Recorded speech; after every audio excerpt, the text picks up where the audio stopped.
On tonight's episode of Applied Spirituality, we are looking at healing. And from my vantage point, ain't nobody who doesn't have something to heal. Because if you're on this planet right now, chances are good you're participating in some level of society. And societies have systems of thought and belief. And ain't none of them the thing. And so that brings me to, what are we healing? We are healing the mind, the thinking that is false, and we're healing the disruption in the energetic field. Do I have the vocab words for this? Probably not, but I'm going to do my best and you use your imagination.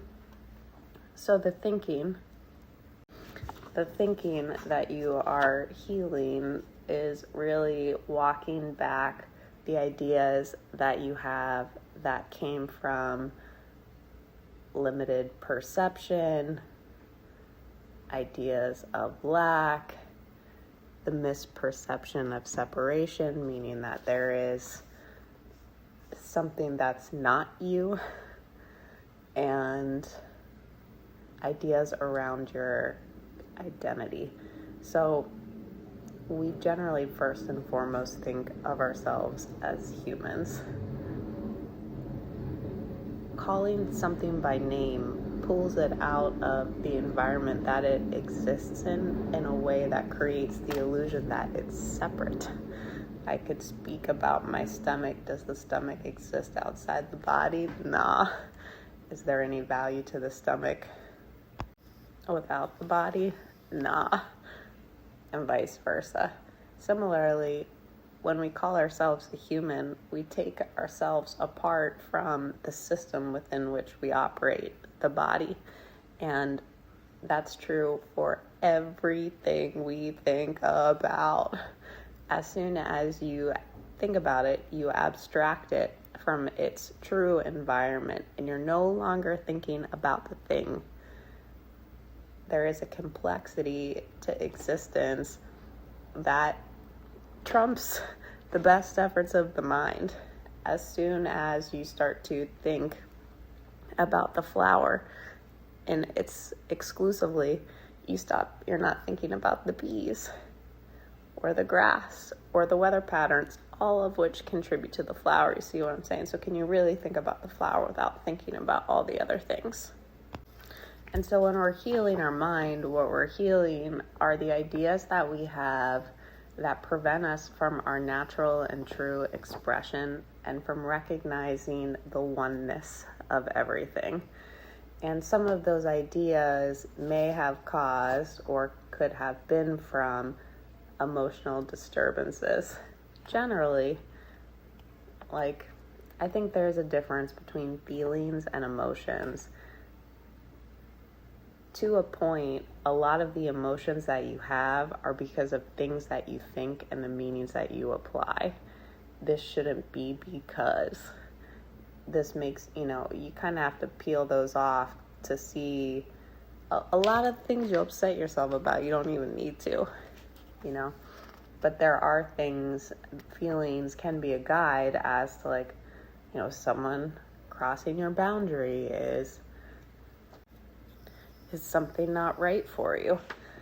And what you are ultimately healing, from my vantage point, from this emotional standpoint, is the biggest disruptions in this whole thing are when you betray yourself and you essentially compromise what is correct for you because of some kind of external pressure or some internal pressure that had been learned from the outside. So not allowing yourself to speak up for yourself or to follow your heart or to, whatever it is.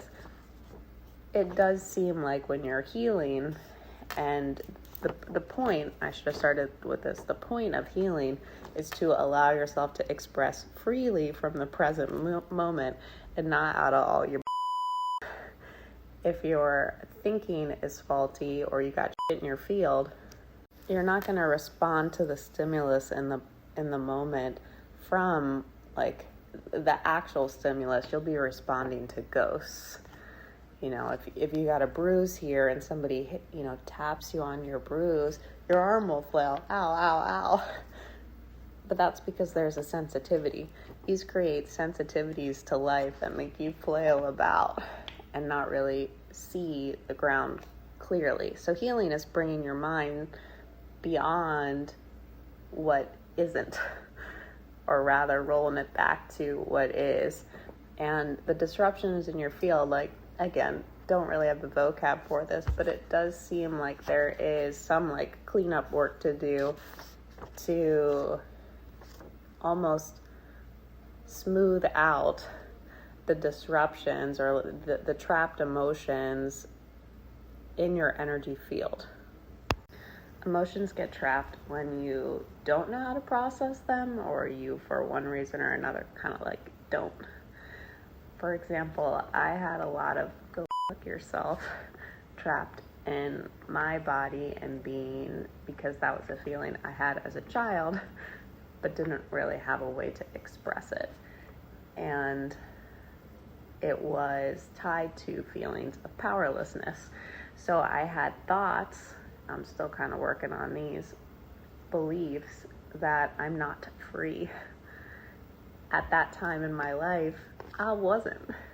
At this time, as an adult, I am.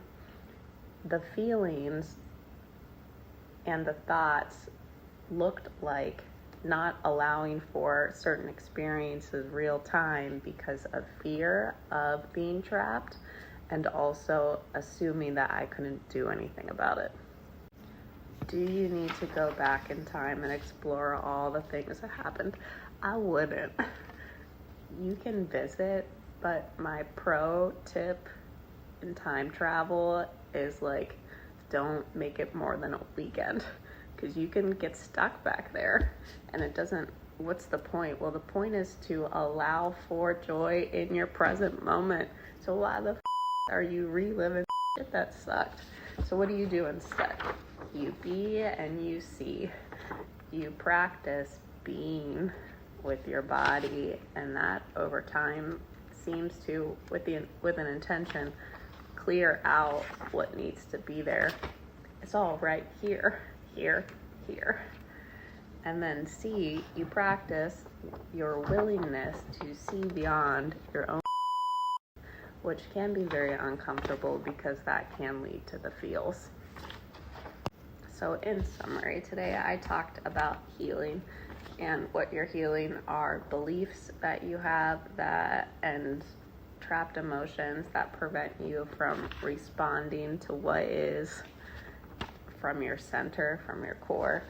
And the strategy to heal is to be, very simply, be with your discomfort when you start to feel something. Feeling is very uncomfortable. I don't have the science words for this either, but I'm pretty sure it registers to the brain as physical pain, and so we're like really not that into it. And the trick is to notice when you feel discomfort, instead of run up here, start doing mental gymnastics. You drop into your body and you just be with it, and then you try to see as clearly as you can.